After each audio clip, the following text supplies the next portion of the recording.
আসসালামু আলাইকুম। সমস্ত প্রশংসা আল্লাহ তাআলার জন্য।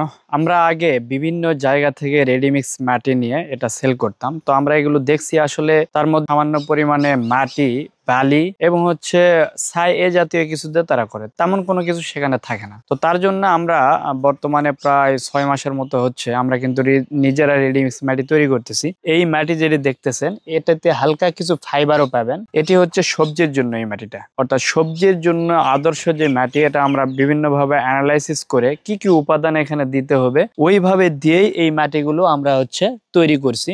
যে মাটিতে আপনার অবান্তর কোনো কিছু পাবেন না। একটা সবজির জন্য যেটা প্রয়োজন সেটাই, যেমন এখানে প্রচুর পরিমাণে কোকোপিট রয়েছে, কোকো ফাইবার রয়েছে, বেলে দোআঁশ মাটি রয়েছে। আপনার প্রয়োজনীয় ছাদ বাগানের পণ্য অর্ডার করতে আমাদের ওয়েবসাইট ভিজিট করুন।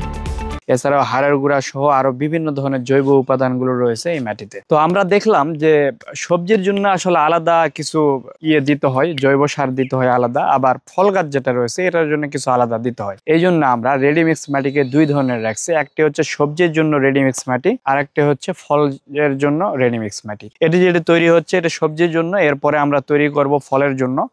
শুধু কমন যে সবচেয়ে বেশি পার্থক্য এটি হচ্ছে ফাইবার। কোকো ফাইবারটা সবজিতে থাকে আর আপনার ফলেতে থাকে না। এছাড়াও দুই তিনটি আরো উপাদান রয়েছে, জৈব উপাদান, যেগুলো আপনার সবজিতে রয়েছে কিন্তু ফলের প্রয়োজন নাই, ফলতে অন্য একটা উপাদান প্রয়োজন পড়ে। তো আপনাদের যদি প্রয়োজন পড়ে রেডিমিক্স মাটির, স্ক্রিনে দেওয়া নাম্বারে যোগাযোগ করবেন অথবা আমাদের ওয়েবসাইটে সরাসরি গিয়েও আপনারা অর্ডার দিতে পারবেন।